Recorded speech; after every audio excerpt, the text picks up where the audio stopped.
So hello, and tonight at the Active Travel Cafe, we are going to start by jumping straight in to our kind of main event tonight, which is Sarah Chaundler's film City of Cars.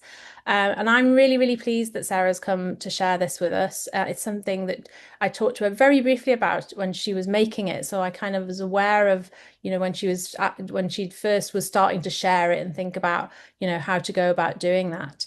Um, I and I think I'm hopeful that some of you might share the film or share news of the film with perhaps wherever you are, you might be able to arrange a screening or suggest that somebody else does. I think this is a very important film that should be seen very widely, and I know that Sarah has already shown this in the Houses of Parliament, and maybe you will talk about that, Sarah. So I'm just going to hand over to Sarah, who's going to introduce the film, and then hopefully it all works. It worked really smoothly when we practiced this, and then we'll be plenty of time afterwards for questions. I think Lisa, I can see already Lisa Hopkinson's asked, how do we contact Sarah if we want to arrange a screening? We'll make sure her contact details are in the chat, but we'll also be, when we do put the kind of edited version of this session on the website, we will signpost there as well how to get in touch with Sarah. So over to you, Sarah.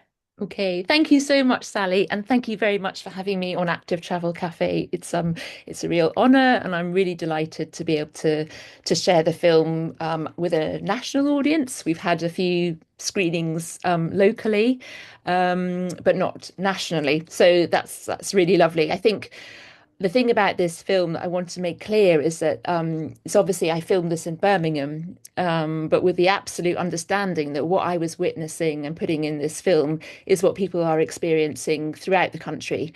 And then when you're trying to walk or cycle with this level of obnoxious driving, let's just call it that, and also without the right conditions to be able to walk and cycle safely, then it's just something that we all experience, and I want this to be Birmingham to be a case study, but actually, yes, this does apply throughout the country. So that's the sort of the main message from the film. But obviously, you can only film, what you see around you.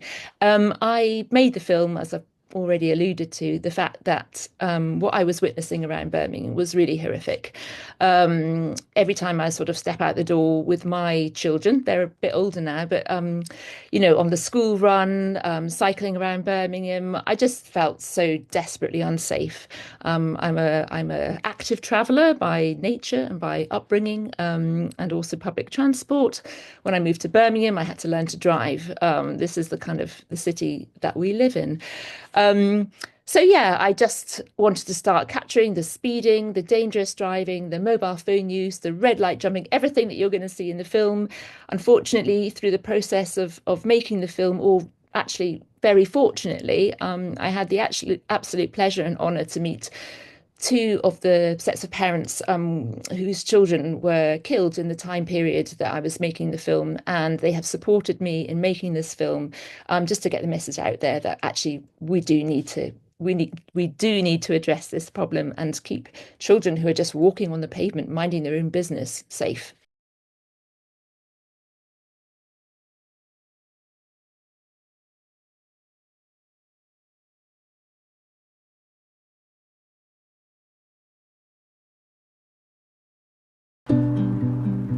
I live in a city where the car is king, where driving dominates, collisions are everyday occurrences, traffic at a standstill, air at times thick with pollution. The rules of the road routinely flouted. No number plate on the front there, and an illegal plate on the back there. Drivers jumping red lights. Every time they change, we spot so many cars jumping a red light and going obviously above the speed limit. So simple.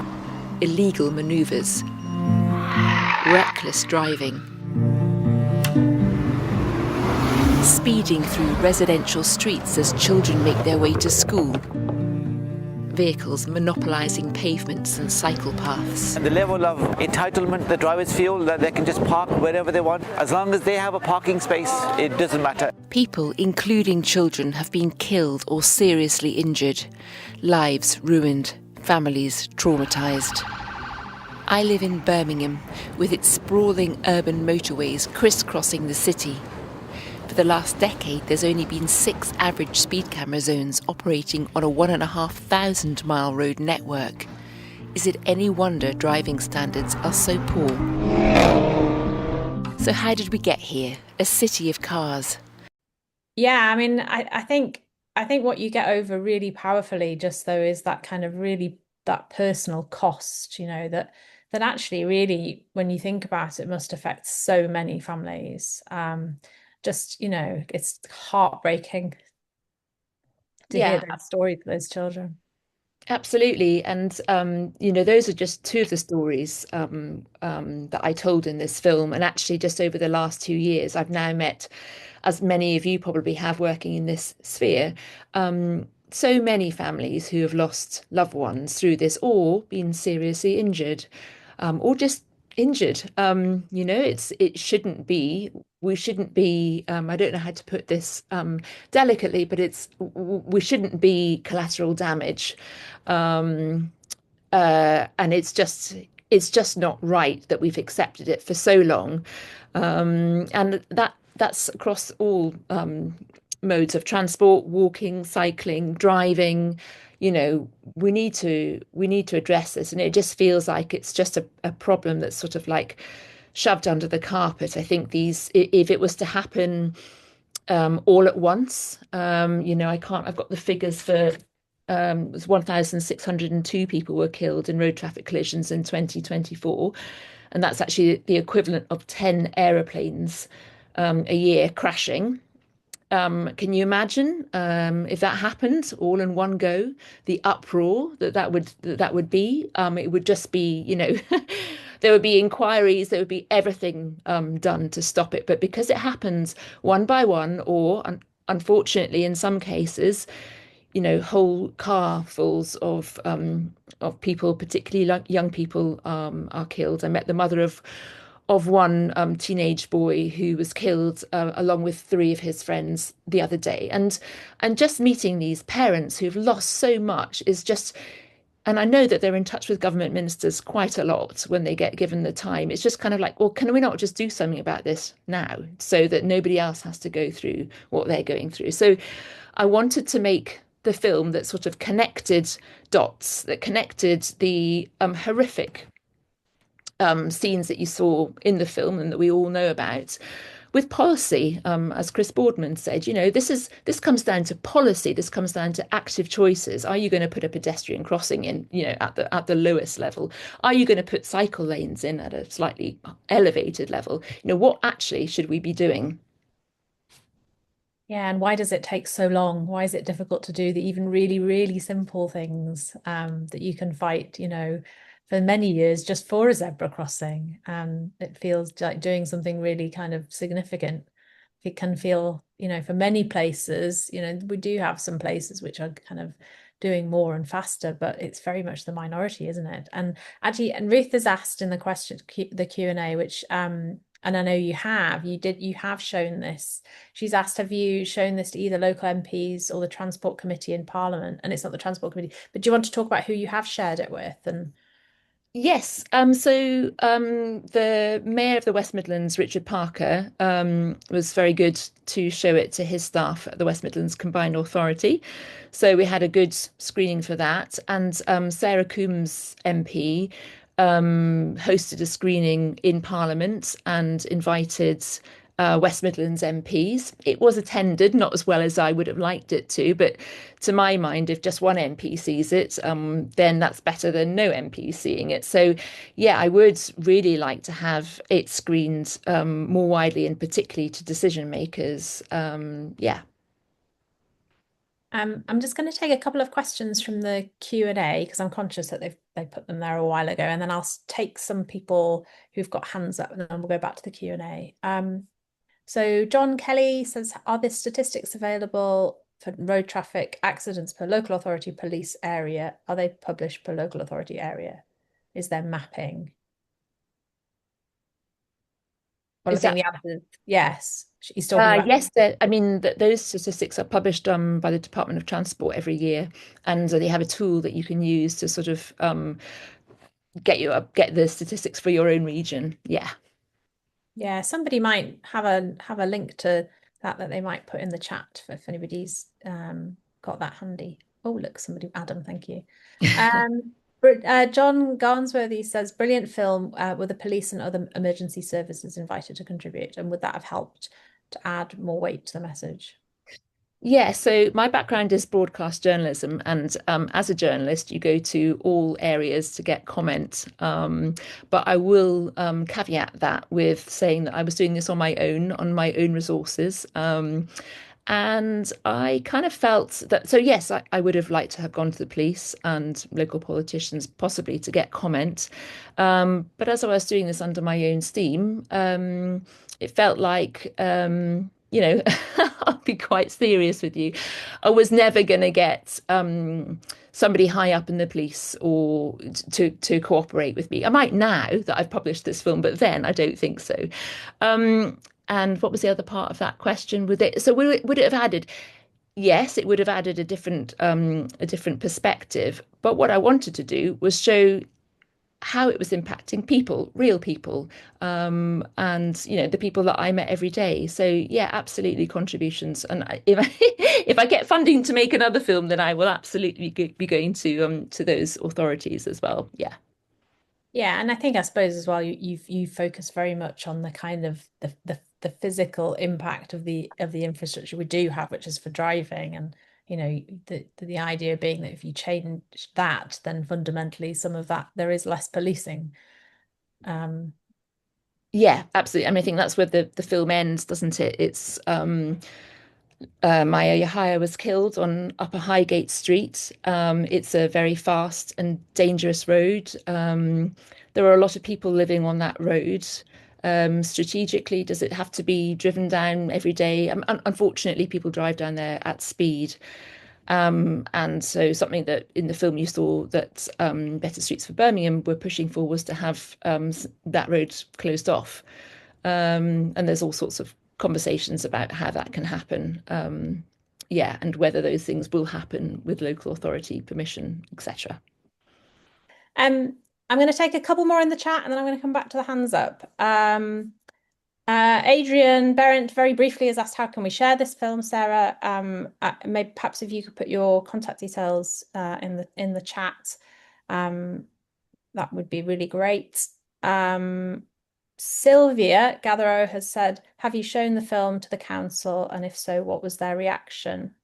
And I suppose, and yeah, I kind of added to that. I suppose I'd be interested to know, like, presumably those communities you shared that film with as well, and how have people responded to it? It'd be interesting to know more about how it's been people in Birmingham responded to it.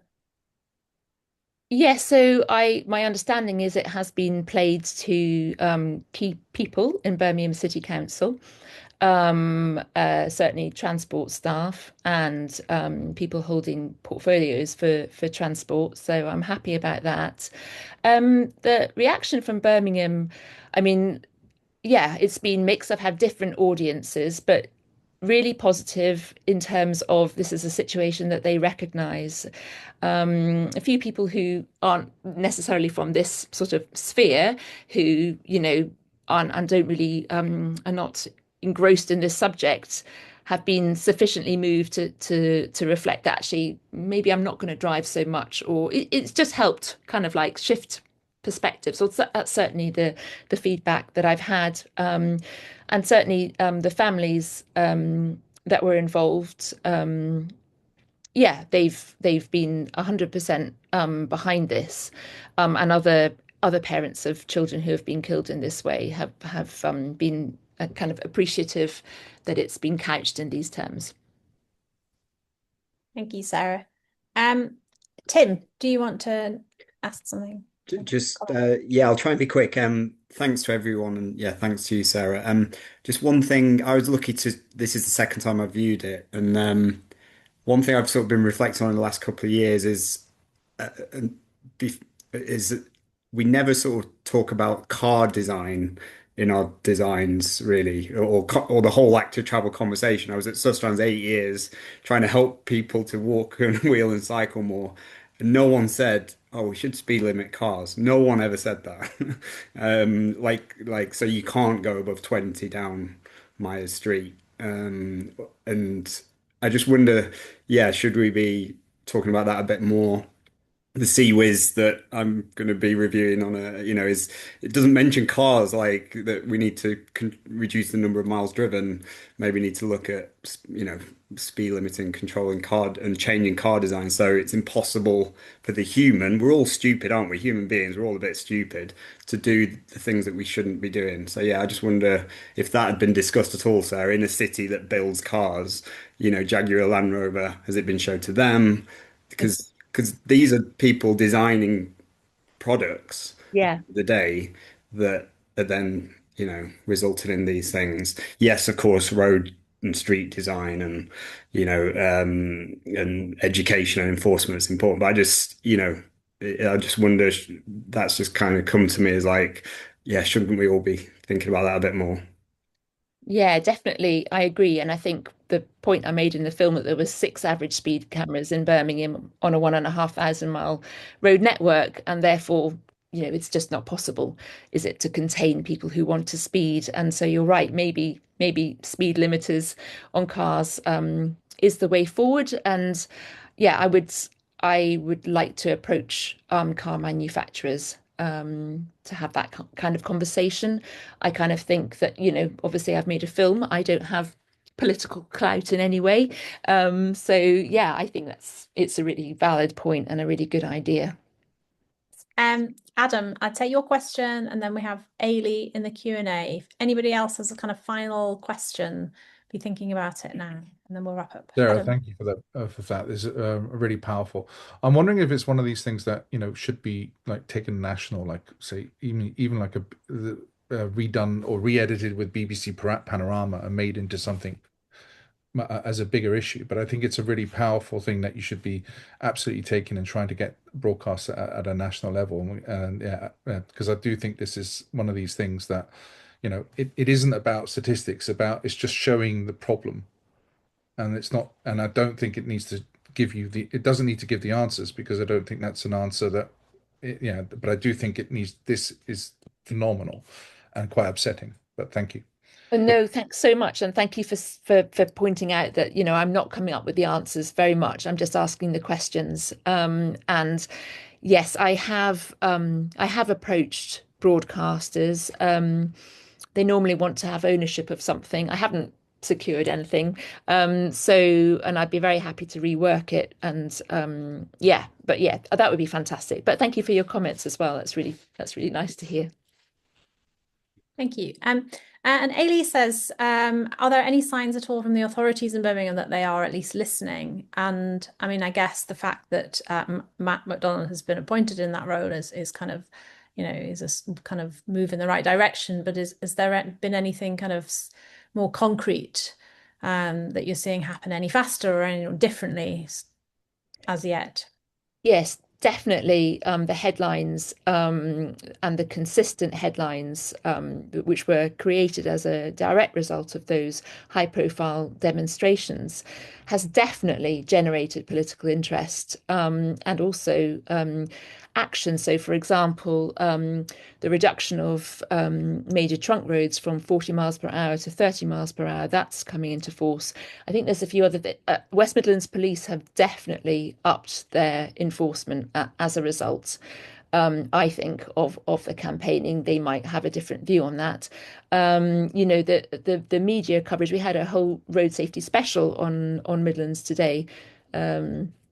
As a result. So I think the noise, and the fact that the noise has come from, I don't like to say, normal people, but just, people, families, children, not people who have lost loved ones, but people who are just trying to get about and who recognize that there is a problem, know that the problem isn't going to go away unless there is active political decision making, who just want to be heard. Yeah, and we've had somebody else in the chat actually. Ruth's also suggested another avenue. Have you suggested Jeremy Vine shows a section of this on his Channel 5 programme? I could go back to Jeremy. I have tried to contact him. I haven't had any luck yet. If anybody here is in touch with Jeremy and wants to Ruth is excellent. Please do that, Ruth. I think if anybody does want to get in touch with Sarah about sharing it, Sarah, have you managed to put your contact details in the chat? I just said my LinkedIn profile. You've got your LinkedIn profile, great. But also equally, if anybody wanted to email us, we're happy to share that as well. John Garnsworthy has asked if you're going to post it on YouTube, but I think you've said that you're not, and at least initially going to. Yeah, I think basically it's a film that needs a captive audience, and I'm really sorry if it didn't play out very well, if it was too jumpy. Yeah, if I put it on YouTube and it's shareable, I think it will lose its impact. I'm not ready to do that at the moment. Just, I am on my own with this, and so there's all sorts of other considerations that I have to make before it would go on YouTube, and those considerations are also about the main participants in the film and their privacy, and yeah. Yeah, absolutely. Sylvia finally has asked, is there a call to action post-movie, an email to lead member? Perhaps I'm presuming she means when you're screening it, that you're talking about what people can do if they want to act on that. Well, I've screened it in Birmingham, and the call to action there is to get in touch with Better Streets for Birmingham, because they're the very obvious people to go to talk to about this. I mean, they're campaigning on public transport, better public transport, all sorts of things. They're not just campaigning on road safety. It's everything. Brilliant. Well, thank you so much, Sarah. And I think this is possibly one of the best attended active travel cafes we had. I don't know what we were at the most, but we had well over 110 people. So a huge thank you for sharing that as our kind of last session of the year. All it remains for me to say is that we will be back hopefully on the 6th of January. Watch this space. We'll be, as I said, sending out a new link in the new year, and letting you know who we have coming up in the next run. And I just hope everybody has a good break, and we'll see you soon. So the West Midlands, like a lot of cities across the country, has become saturated with cars. So that's been allowed to happen over time, incrementally, to get to the point of, wow, I can now see this is a problem.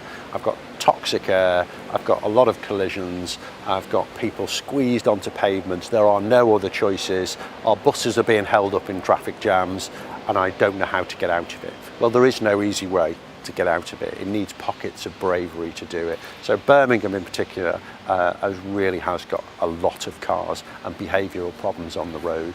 And the way to get out of that is to get local communities behind change. And the way to get them behind change is to make sure it is framed and discussed in a way that gives value to them. And again, as ever, that tends to come back to, what do you want for your children?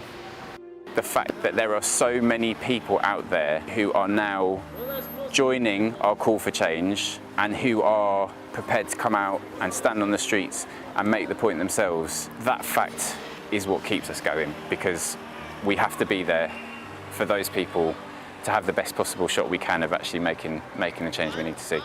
You're not giving up? I'm not giving up. I'm not giving up. I'm just going to get a bit rattier.